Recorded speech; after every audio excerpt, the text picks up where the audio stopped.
Hello there guys, welcome back to Younes Talks Football. I hope all of you are doing well today. We've got loads to go through. So much that I actually regret not doing a double upload. Earlier on, I saw a couple of things and I was like, should I? Nah, probably gonna be that's it. No, now we've got loads to go through. So we're gonna get into the nitty gritty. But before we get into the nitty gritty, well, before I get into the nitty gritty, let me show you how you can get into the nitty gritty. Now, if you were watching yesterday's video, you would know that the official Younes Talks Football store has been launched. And if you want to get into the nitty gritty, you just got to do one thing, which is head to the store now and get yourselves a Let's Get Into the Nitty Gritty Xmas jumper. Make sure you go and have a look at the Christmas collection that is there for the festive season. There are things available, but this is all very limited stock and it will be gone very soon. Much appreciated to those of you that have ordered. Honestly, I was actually quite overwhelmed at the reception from a lot of you. Thank you all so much. It's limited and we don't have much time. There's a month left until Christmas is here. So if you want to get in, make sure you do so now before it all just runs out or before it's too late, because I can't control anything past a week before Christmas, for example. It's just not going to happen. So make sure you head over there now. Link in the description. First link right there. Much appreciated for all of your support so far. And all this exists because you guys demanded it. So I'm here giving it to you. So thank you all so much. Now, the Christmas festive season, like I've mentioned, is upon us. So make sure you head over there for all of that. If you want Chelsea stuff, you can head to the second link in the description and go and have a look at the few discounts that are there at the moment. And then we'll see what's going to happen with the brand new shirt sponsor when it arrives. So talking about what's going to happen in the festive season, well, what happens straight after the festive season? Well, we get New Year's and then we get January. And what happens in January? Well, the transfer window opens, doesn't it? Well, it looks like we might be getting rid of someone that I didn't think we'd be getting rid of. Yeah, and it's down to him apparently. Here it is. Philip Jorgensen considers potential January exit to get more game time ahead of second half of the season. Decision up to Chelsea. Jorgensen open to new chapter ahead of the World Cup playoffs with Denmark as well. Wow. Okay, well this has put a spanner in the works, hasn't it? So Jorgensen wants to go because he wants to play. I get that. And I'll be honest, okay, I don't want to sound mean. I don't want to sound mean here, but I'm not disappointed. Do you know what I mean? I'm not losing sleep over this one, I'll be honest. I would actually think it's a good thing for him to go and find football elsewhere. I think everyone's a winner here. But, okay, if he leaves in January, fair enough. Well, what's the plan then? Because we can't just move forward with one goalkeeper. Now, in January, there's a few options.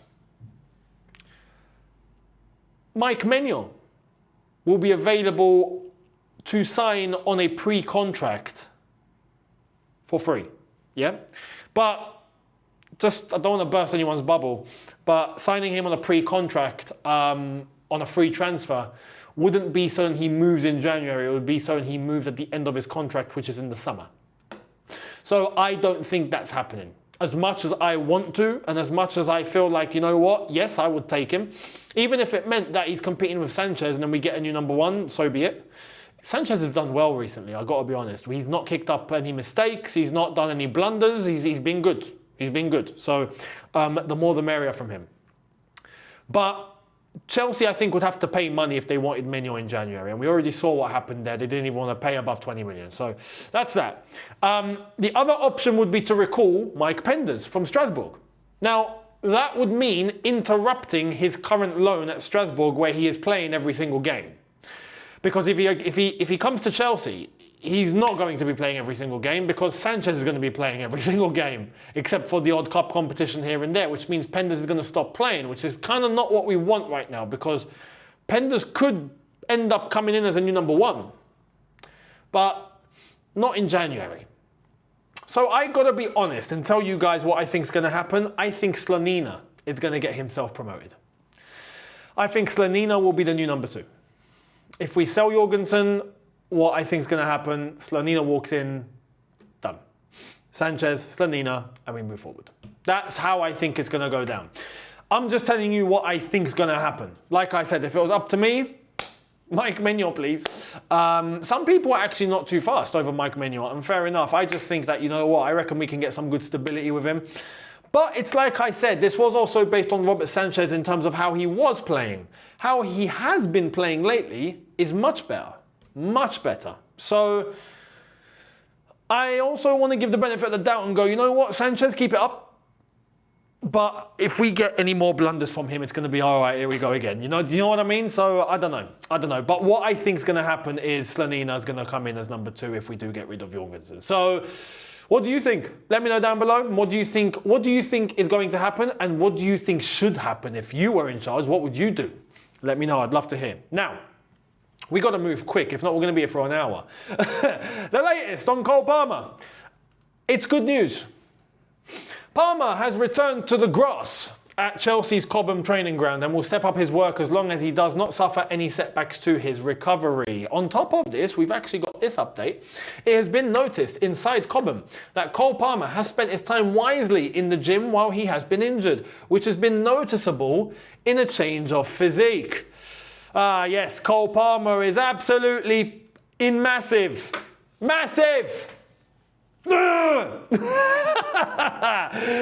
Cole Palmer, he's massive. Listen, brilliant. Just like I said for Sanchez, the more the merrier. For Palmer, the more the merrier. If he does put on a little bit of size, I think that can only be a good thing. Because Palmer, look, he can't have too much because he would lose speed. He would lose agility. But if he were to just, fill himself up a bit, just a bit, and add that little bit of upper body strength. To be honest, not even necessarily just upper body strength because he's a tall guy, so he can also add some to his legs. He can shield himself off of defenders a little bit stronger. Oh boy, I think he would be an absolute menace. An absolute menace. He's looking after himself. Good. I hope he doesn't get injured again. Let's wait and see. His due date to return seems to be Barcelona, which isn't long away. If he's just come back to grass, I have to be honest, the Barcelona game is exactly a week away. I don't think he plays Barcelona. You can't come back to grass and then 1 week later you're playing. In a game like Barcelona, I don't see it. Arsenal, maybe a week and a half, maybe. But a week, I don't think so. That's just my own opinion. I can't really tell you guys if I'm right or wrong, I'll be honest. Any medical experts in the field, let us know in the comments. But just based on what I've seen in football, I don't expect that. I don't expect him to be back for Barcelona. I expect him to possibly be available on the bench for Arsenal, maybe. Let's see. But Cole Palmer, in good progress. So, let's see what happens. Estevao, he scored. Again, of course, albeit it was a penalty, but a fantastic penalty at that. Well, we've got some stats.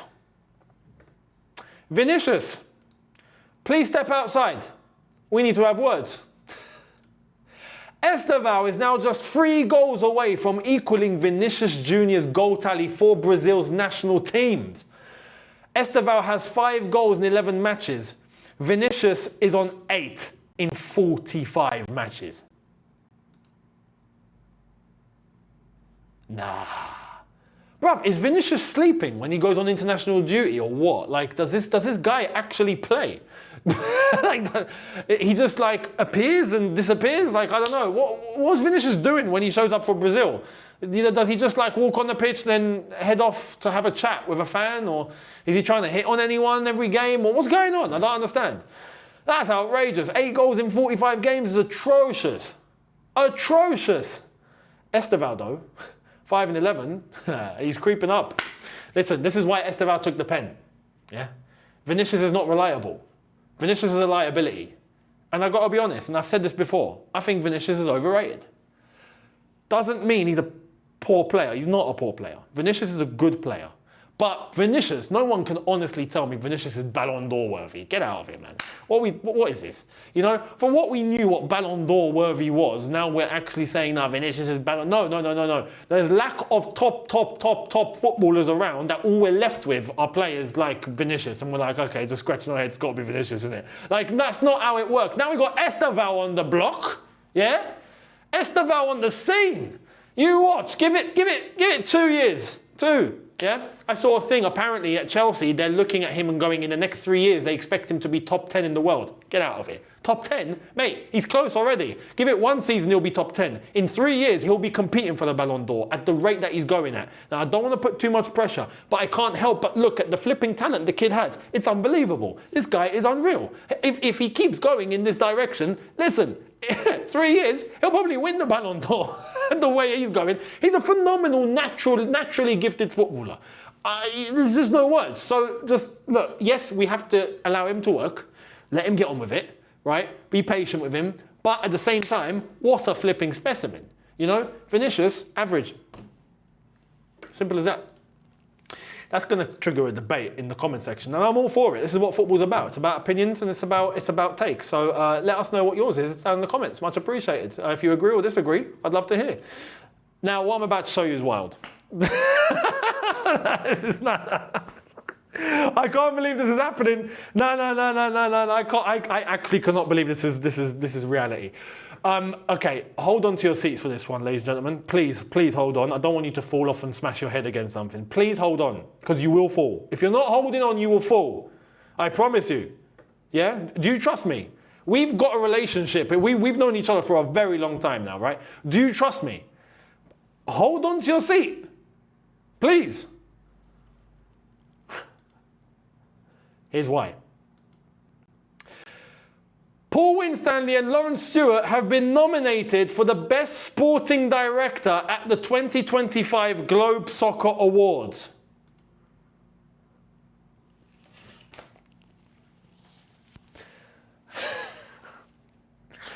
You know what's mad? The Globe Soccer Awards are literally 20-minute drive from where I live. Yeah? The Globe Soccer Awards will be taking place at the Atlantis Royal on the Palm, and I have to be there in person to witness this. Imagine they pull it off. Now, the nominees, yeah, let me show you again. The nominees are Luis Campos, PSG, Deco, Barcelona, Michael Edwards and Richard Hughes, Liverpool, Giovanni Manna, Napoli, Paul Winstanley and Lawrence Stewart, Chelsea. Now, imagine they pulled it off. I don't think they will. Yeah, I think this has Luis Campos written all over it because of the team that's been constructed at PSG, the dominance across Europe. Now, what Chelsea did is beat them in the Club World Cup, and this is why I think we've been nominated here, because there was 2 trophies, there was the Conference League as well, and yeah, I think beating PSG has got them nominated here. But I think it's going to be Luis Campos. I mean, the work that he's done at PSG has been second to none. Absolutely incredible. Imagine they won. Imagine Paul Winstanley and Lawrence Stewart actually come out as Best Sporting Director. I would laugh. I would laugh. And you know what? It would be Chelsea's second time winning this award because Marina Granovskaya had done it before. So, you know, actually, was it the Globe Soccer? It was Best Sporting Director, but I don't know if it was Globe Soccer or if it was another awards ceremony. But anyway, let me know your thoughts on this one. Yeah. I get why they're nominated. I don't think they'll win, but I get why they're nominated. Yeah. Look, I don't know. I'm speechless. On this one. I'm actually speechless. Let's just wait and see what happens. Let me know your thoughts down below. Much appreciated. Now, transfer news again. Tyreek George. Confidential has heard there is a long list of admirers lining up for Tyreek George in the build-up to the January transfer window. I wouldn't be surprised if we sold him. He's been getting minutes. He's been playing up front, which has been bizarre, but he's been scoring, to be fair to him. He's done well in that role, despite it not being his role. And on top of that, we've got Garnacho and we've got Gittins, and there is João Pedro, there is Liam Delap. It's just not happening, is it? Tyreek George realistically just doesn't have a place anymore properly. So I think the first opportunity for Chelsea to make some money, I think they're going to do it. I think they're going to sell him. We'll see what happens in Jan. Are there going to be any suitors? Well, we'll wait and see. So expect Tyreek George to walk out the door is going to be my advice to you. Don't expect him to stay. I think if a club does come in, I think we sell. So let's see what's going to happen and let's see how much it's going to be for. Now, I mentioned the player just there. Liam Delap. Well, we've got news coming from Thomas Tuchel. Thomas Tuchel is expected to contact Liam Delap to discuss what he needs to do to earn his first England call-up. Well, he has to flip and beat Harry Kane, which isn't going to happen, is it? I mean, at this rate, flipping hell. Look, there is a place for Liam Delap, right? In the squad, without question. Liam Delap needs to start making an impact for Chelsea. Now, he's just come back. We need Liam Delap now to start banging in some goals. He needs to take some initiative. He needs, now what I believe, I actually think some of the criticism on Liam Delap, some of it is justified, and I'll tell you why. I think he does get himself involved. But it's not just about getting himself involved now, because if you just keep doing that, you're going to end up in the same situation as I think Nicholas Jackson ended up in, where, yeah, everyone praises the link-up. Brother, you're a striker, I need goals, right? Liam Delap, I think, knows how to pick his run, but I think he needs to be, I choose my words correctly here, he needs to be a little bit more aggressive about it. I feel like sometimes he can be a bit too patient, where he's just like, he's actually just up there and he's just waiting, you know? And then you do see at times where he is trying to pick his run. He needs to constantly be moving and trying to find space. Constantly. The thing about a number 9 and a striker is to make sure that you can play off the shoulder, you can detect what space to run into, and you can make something happen. What Liam Delap needs to do when he does find that space, when he does have the ball, is if he's close enough, the first thing in his head, and I don't care if it's going to come across selfish, I don't care, he needs to have in his head, I need to score. Now, not too much, because when you do it that too hard, sometimes you can get in your own head and then you can start just playing poor, right? Because you're trying too hard. But his aim and objective doesn't need to be just, okay, no, I just hope to have a good game, or I'm there and I just hope, you know, yeah, I can link up with my teammates. And if a goal comes, it comes. No. You need to go on and have a little bit of an aggressive nature, know where the space is, try and beat your defenders, try and get round those defenders, try and run into those spaces, build some chemistry with the midfielders in order for them to supply to you, whether over the top or through. Same goes for the wingers. Know how to pick out those runs in the box if you have a crossing coming. He's a big lump in the air, so he should be able to try and take advantage of that as well. But he should just try and be thinking, I need to score.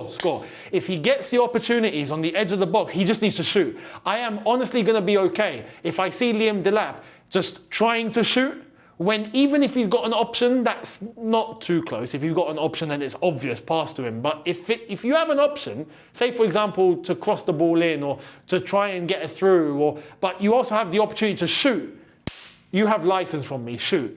Because Liam Delap needs to score. The more goals you get, the more confidence it breeds, the more that he's going to end up playing well. And I think for an England spot, he has a big opportunity here. Because Harry Kane is on the back end of his career now. Harry Kane is about to, this is going to be his last World Cup, without question. Once Harry Kane steps out of the way, there's a vacuum. That's Liam Delap right there. You have a big opportunity to become the new England number 1 striker, right? Well, the England number 9.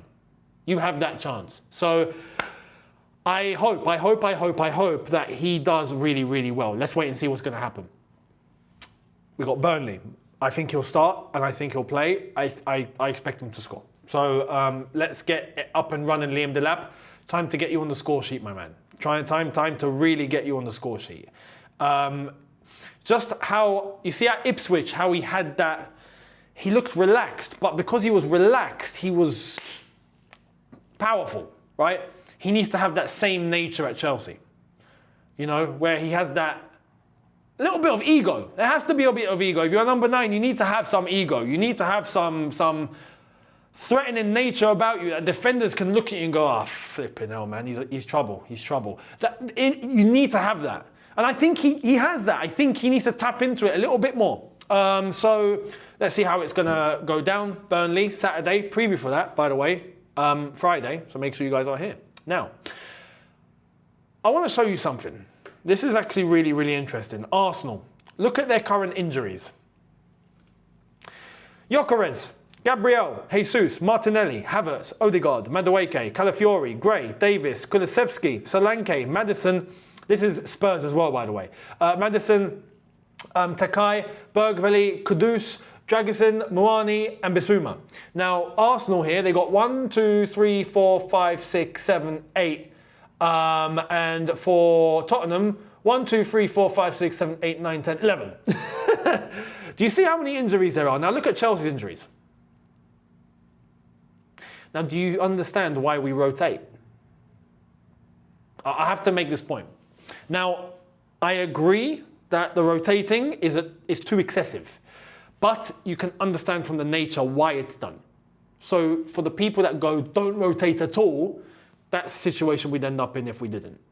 You're looking at it right now. Those are teams that don't rotate very much. When they do in games where you can just afford to, but they also do tend to go to stronger lineups than Chelsea when we just overhaul it. We just tend to flip and change 8, 9 players all at once. But the trade-off is that we don't end up with that many injuries. You know, and even then, we still have some injuries. I think there needs to be a whole audit. There needs to be an audit on the amount of games that footballers are playing now. It's getting too much. It's getting way too excessive now. For the welfare of players here, this is getting a bit dumb. So I feel like that's where the attention needs to be. And we'll see what happens. But Arsenal, a load of those injuries for Arsenal are short-term injuries, nothing too crazy. It's not like for us and Alavia, for example, but they're injuries, and there's loads. So we'll see what happens going forward. Now, as we talk about the World Cup, about to wrap up, history's been made. Check this out, huge shock.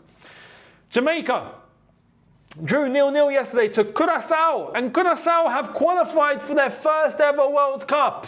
Unflipping believable. Now, Jamaica have actually still made it for the Intercontinental Playoff semi-final, which means they still have a chance of qualifying. It's not done just yet, but it won't be easy. Jamaica now need to come up against, if they do get past the first stage, they will need to play either DR Congo or Iraq. DR Congo, I don't think they're beating, I'll be honest. Iraq, possibly.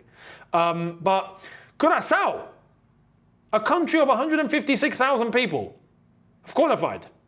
Unbelievable. I can't wait to see these lot. That's amazing. That is amazing. Haiti also qualified. Yeah, Haiti.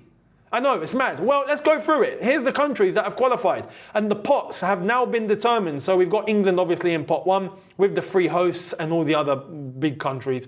Pot 2 is also looking pretty strong. Morocco in there too.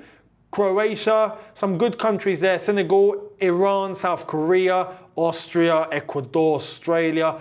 Pot 3 is big African contingency there. And on top of that, Norway are there alongside Panama, all the African countries, Egypt, Algeria, Tunisia, Ivory Coast, and South Africa. Plus some of the Asian and Middle Eastern, Qatar, Saudi Arabia, Uzbekistan, Scotland, who qualified yesterday through unbelievable scenes. I mean, that was unbelievable. The 94th minute, was it not?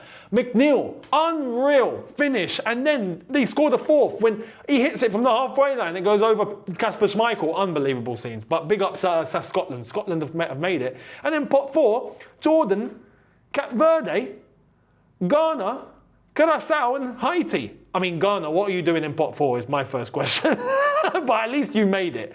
And we've got more playoffs to determine the rest. So I hope from this, look, I hope we get my dream draws. I hope England and Scotland end up playing each other, and maybe Ireland, because Ireland would be in pot 4 if they made it. And or Northern Ireland. Northern Ireland are in the playoffs as well. So they'll go into pot 4. I hope we get a British group. Personally, as well, I hope we get Morocco versus Algeria. I do want that. That would be pretty lit. And I also want the United States against Iran. Screw it. Sort it out on the football pitch. Do you know what I mean? That would be phenomenal. Imagine US versus Iran in the United States. That would be brilliant. That would be cinema. I would be there for that, man. Unreal. So anyway, let's see what happens. I'm not advocating for any trouble whatsoever. I'm honestly not. I'm just I'm just curious to see how that would go. So that's the World Cup. Unbelievable scenes. Now, talking about the World Cup in the United States, I mean, I'm going to show you something that is going to look very weird. And I don't know how this has happened. Actually, I do, but it's pretty mental. President Donald Trump and Cristiano Ronaldo at the White House together. Yep, this is Cristiano with Donald Trump in the Oval Office. Now, Cristiano Ronaldo was part of the Saudi delegation that went to the White House to discuss Saudi-US relations. And on top of that, investments. I think Saudi have pledged to spend 600 billion in investments in the United States. That could go up to $1 trillion, according to Donald Trump. He says a lot though, I don't know. But as part of the Saudi delegation, Cristiano Ronaldo was there with them. And I think Cristiano Ronaldo went to talk, obviously, football and sport and the current World Cup, and probably given his expertise, considering that he is an ambassador for the 2034 World Cup in Saudi. The transition is going to be, obviously, from the United States. Then there is a 2030 World Cup. Then there is a 2034. So I don't know if Cristiano is just getting exposure in terms of how the World Cup is going to get organised and everything. I don't know. It is bizarre, like why he was taken as part of that delegation anyway. I don't know.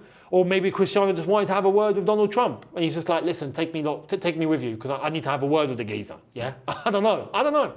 But pretty mental. Anyway, let me know your thoughts down below. Much appreciated. I will catch all of you tomorrow for a brand new one, brand new 2. If we get the same amount as today, then you'll probably get a double upload. But just subscribe, notification bell on, and I'll catch all of you tomorrow. Like I've said, head over to the store, Younes Talks Football store. First link in the description to get all of your Xmas goodies. Now, like I've said, limited stock, so be quick. Thank you all so much for your support, much appreciated. And on top of that, I'll see you tomorrow. Have a good one. Look after yourselves, take care, and peace.